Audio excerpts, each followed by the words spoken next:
I'd like to welcome you guys to this week's report. Today is Thursday, November 2nd. We've had Santa Ana winds all week long here. And while that makes for nice weather, it does give me allergies. So if I'm snorting and snortling more than usual, I apologize for that, but it's due to the weather. Speaking of weather, it's been good all week on the ocean. I'm sure if you guys have been looking at social media, you've seen all these flat, calm, grease, calm crossings guys are having, whether they're running to the islands or fishing offshore. Really good time of year to be out there fishing. We did have the full moon to deal with on the 28th, so that kind of messed tuna fishing up a little bit. But things are still biting, still things happening around. We're for a little bit of a weather change here.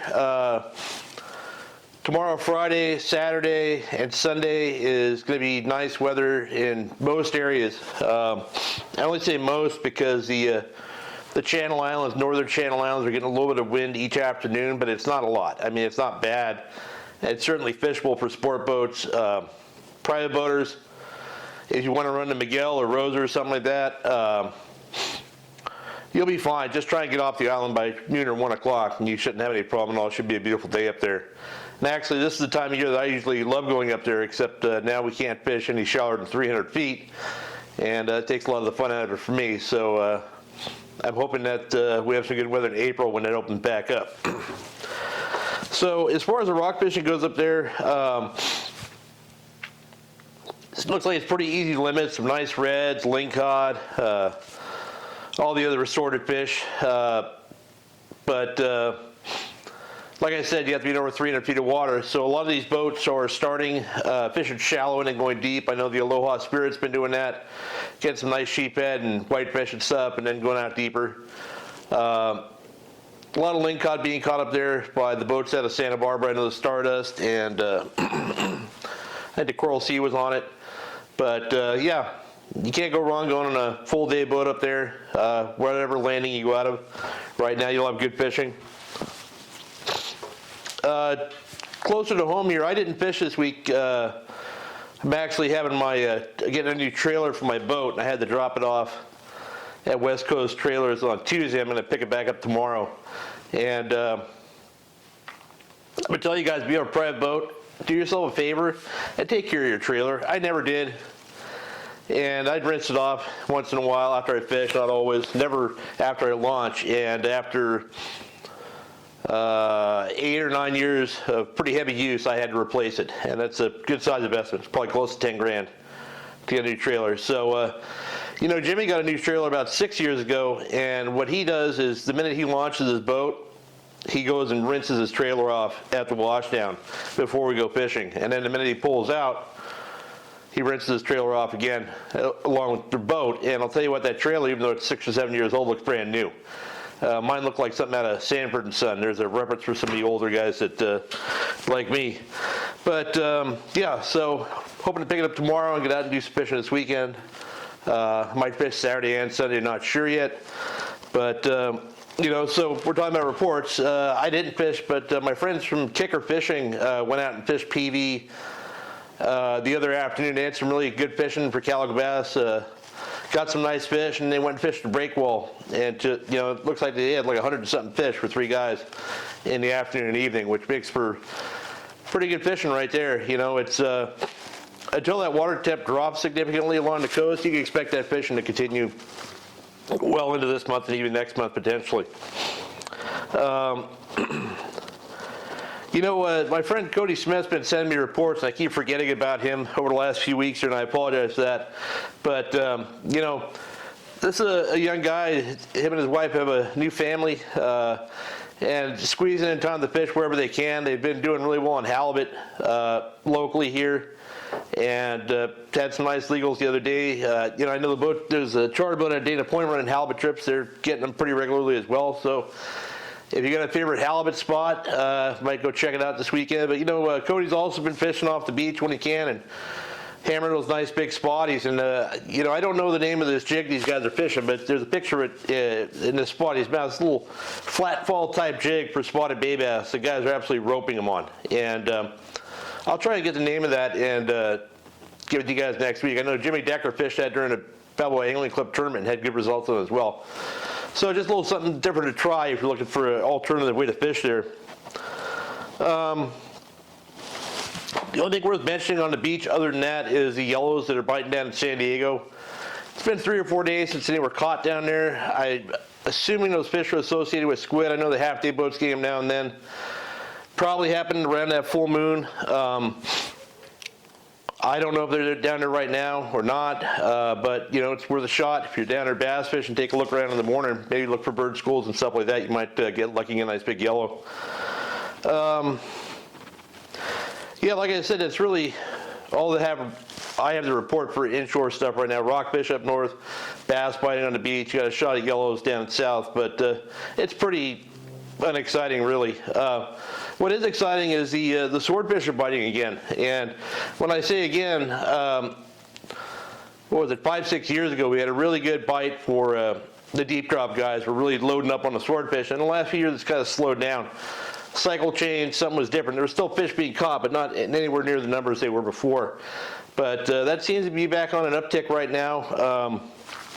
Been a few pretty impressive fish caught. I saw that Brothers Sport Fishing down in San Diego got a pending state record swordfish that was 520 pounds, which I can't even imagine trying to fight that thing. But that's a pretty impressive fish. And so that was you know, down out of San Diego. And yesterday, my friend Bill the Priest, or the day before, fished out of Newport and got a 367 pounder. And there's a lot of guys catching a lot of fish. So these fish are around, they're biting again. And if you've tried to do it on your own boat and haven't had success, the learning curve can be quite steep on those things. I've done it a few times. I just don't have the attention span for it. We actually, Decker and I put all the tackle together. I built rods for it and everything. I think we did it 3 times, and it just couldn't bring myself to do it anymore because it just goes against everything I do. But if you're interested in learning more about it, Bight Sport Fishing has been on this. You know, that's Brandon Hayward's operation. He's got 3 or 4 boats now. But these guys have been on this swordfish deep drop thing since it started and have gotten really good at it. They're pretty consistently catching fish and getting bites, multiple bites sometimes on trips, and worth checking out. You know, it's so if it were me and I was gonna, you know, let me back up here a second. You know, these trips that he runs are 4-pack trips of 4 guys going on the boat. I can tell you that unless it was the most incredible day ever, there's no way that all 4 anglers are going to be catching a swordfish. One might, or they might not catch any. But what that price tag gets you in that situation, as with any charter boat, is an incredible amount of knowledge. Not where to go, but what to do, what to look for, how to do it. So I think he charged like $700 or $600 something a person on those trips. You know, for less than $1,000, you can gain more information in one day than you could in 2 or 3 years of doing it on your own. And you know, I talk about guides all the time and things like that for different applications, bluefin or inshore or whatever.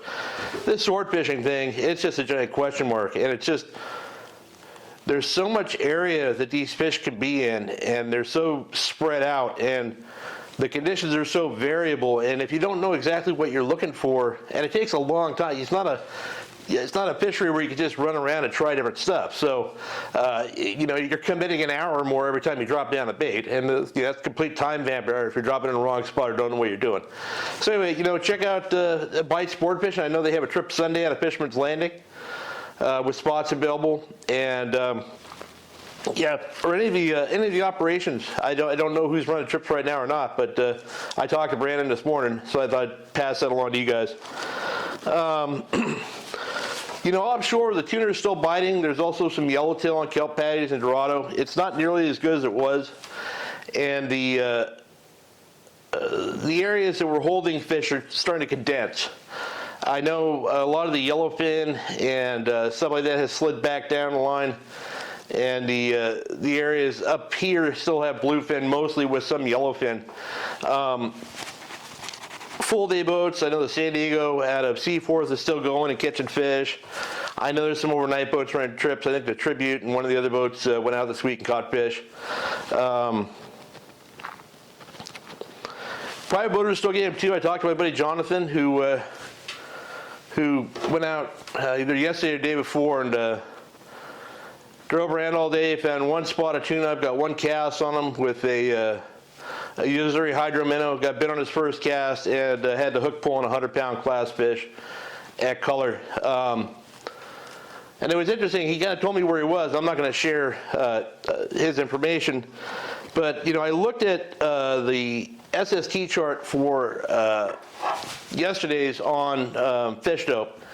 And with as clear skies we've had, it's got a very clear and unique image that once I knew where Jonathan caught that fish, I looked at the SST chart and said, of course, there's one going to be, that's a very high percentage spot for one to be based on the water temperature. And what we're having is we're in a time of the year here where that southerly flow, the countercurrent that comes up during the summer is petering off.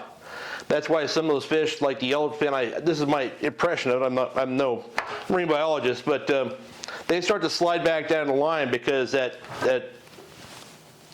garden hose stops going upwards and starts to slack off and go back down. Now we go back into that normal California current, that's that clockwise current that runs through, and you can actually see in the SST chart that the colder water up by the Channel Islands is starting to trickle down towards like Cherry Banks and Cortez and Tanner, and actually creating little eddies that are actually holding fish. So, speaking of the fish dope map, chart which I'm showing here, if you were to have fish dope, there's icons of where the fish have been reported to be caught.